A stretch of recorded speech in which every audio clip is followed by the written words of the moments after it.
What's going on, guys? Welcome back to Boykin Outdoors.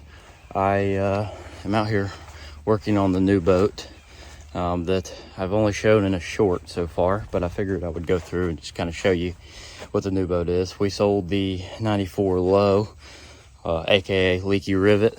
It is gone. Sold it with an old trailer that came with the boat I just bought, and I figured I would take a few minutes and show you. I was going to wait till I wired the boat, but people kept asking like stats and stuff on it, and I've had a few other people say they're ready to see it in depth. So she's nothing special. I didn't spend a whole lot on it, but the leaky rivet, the rivets kept leaking, and I would make repairs and it would last a little while, and then finally I was like, let's just get rid of it. It wasn't leaking when I sold it, and I was completely honest with the guy I sold it to, but I just got tired of fixing it.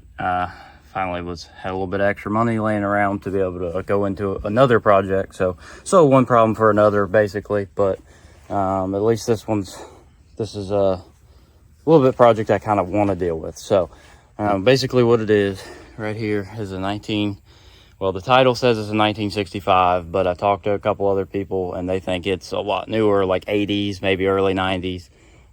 Dixie Skiff, or Dixie Boat Company is what they're called, but it's a skiff. So Dixie Skiff is what I call it. But this is it right here. I'm going to go through it and just tell you a little bit about it. So here's the Dixie Skiff. Like I was saying, this is it. Camo wrap came with it. So what I did is the old boat came on a trailer. I switched the trailers out and sold that trailer with my old John boat that fit on it. This one fit on it with a few little modifications. It's on there. But like I was saying before, it's a 1965 Dixie Skiff. This is what it looks like.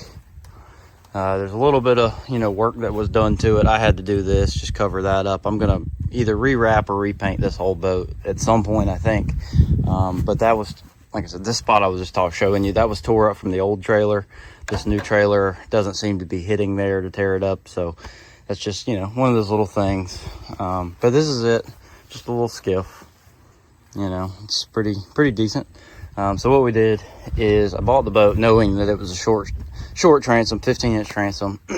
So I bought these transom risers, if you want to call them a jack plate. I don't call them a jack plate. I call it a transom riser because it's just static.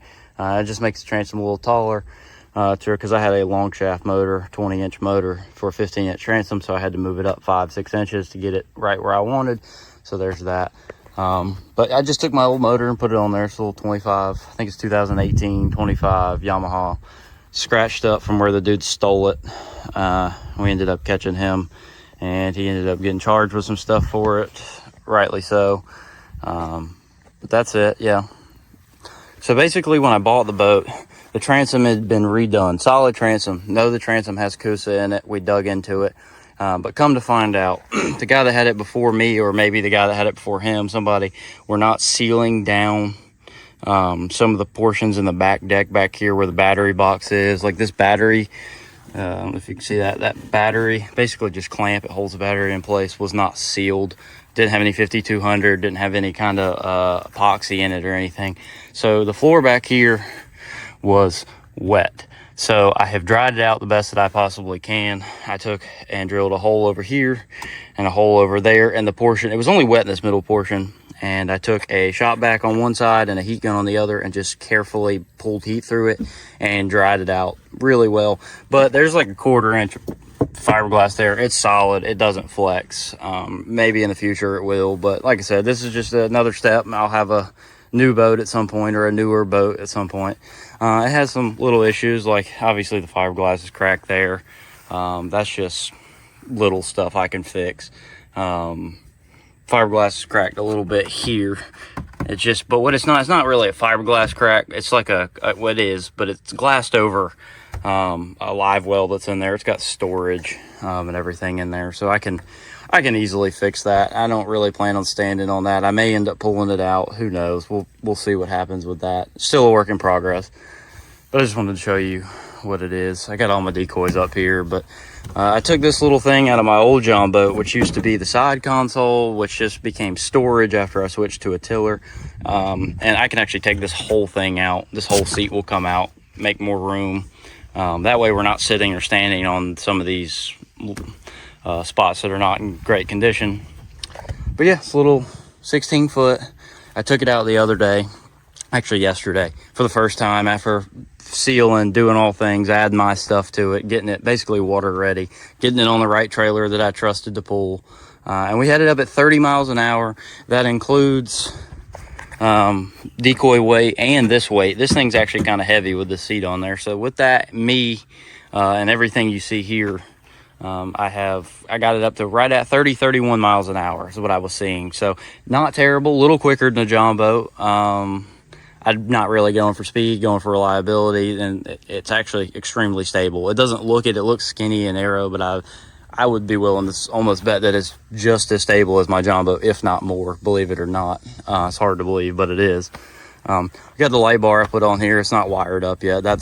Wires are going to be next on the list. So I'm going to have a light bar. This is a spot flood. I bought like a $35 one, just something cheap. If it goes out, I can put a new light bar on here.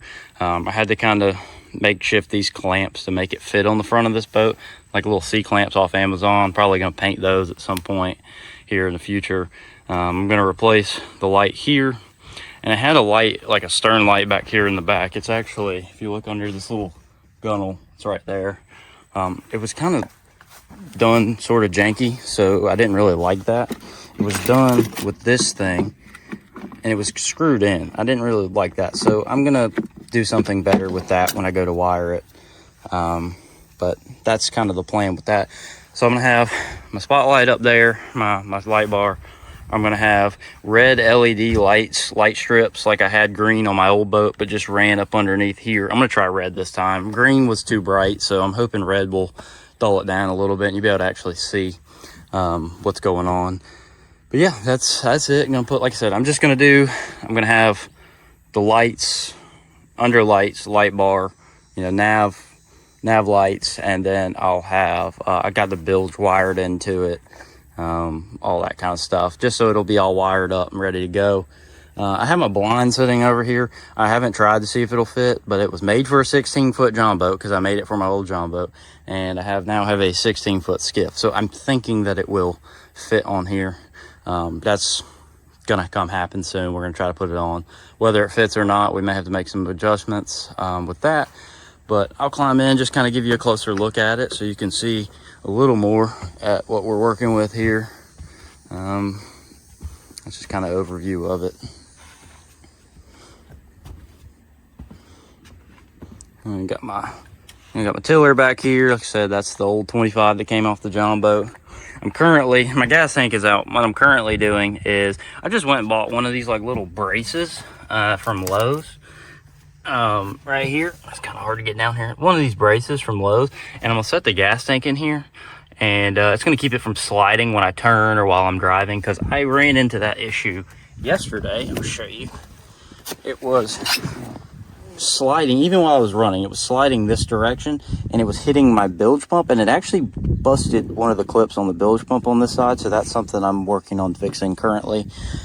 So I got all the stuff out. I'm gonna wet this. Like I said, I sealed that with 5200 down in the gaps, and I'm gonna let that dry out, and then gas tank will go there, and that little piece where it comes up will slide between the handle, and it'll kind of lock it in. It won't let it go this direction and slide on me anymore. That's just something simple, quick fix that I have. But yeah, if you guys have any questions about it, this I'll be kind of fixing it up, building it a little bit. Like I'm gonna start working on some of that, make it look better and last a little longer here soon. I'll probably add some more. I've got cleats. I added some cleats, but I'll probably add one more up there. Sounds like I need to oil up the seat maybe a little bit, but it's got a new battery in it. My motor, which has just been freshly serviced, got did all the fuel water separator. Got a bilge pump that actually works on it now. My old boat, the bilge would work occasionally. You can hear it running, but that's going to get rewired to a rocker panel switch, and I'm probably going to stick right in this vicinity, so I can click it while I'm running. And yeah, so that's it. We're excited for the duck season. I kind of bought this boat more as a project boat, I would say it's a project boat that I can hunt right away. That was kind of my thought with it. I know it's old. I know it's kind of beat up, but guy I know I work with has one of these boats that he tore apart and he loved it to death. I love the shape of it. It just has a very unique hull design. It's a little, that's just the railings bent right there. I think something hit it like that, but it actually, that's the whole design right there. It's very unique. And like I said, I took it out yesterday in what was a small craft advisory, and it cut through the chop well for a 16-foot skiff. I liked it. But we'll see how it does during the season. I'm sure I'm going to have some stuff try to go wrong on me during the season, but that's part of hunting, just figuring it out and getting there. So that's what we've got for you. If you got any questions about the boat or what I'm doing or what my next steps are, or just any questions at all, let me know. Curious. Yeah. So we are about, well, teal season starts in about 7 days, but there's no teal around here right now, so it's kind of a waste of time. We've been doing a little dove hunting. We're going to keep trying to do some of that to keep us moving here soon. But we'll see. I think we're October 25th is the opening day for us, or 24th to 25th. I'll have to look. It's the opening day for the first split. It's 2 days, and then we'll get on them and see if we can kill them. Gonna hunt. I have Thursday, Fridays off this year, so I have 2 days in a row, and it's during the week, versus like last year I only had Friday and Sunday, and you can't hunt Sundays, so schedule's a little weird, but we got that situated, and I think we're gonna get on some ducks this year. So hopefully it'll cool down. We'll have a good season, and y'all stay tuned. Like I said, any questions, comments, concerns, leave them below.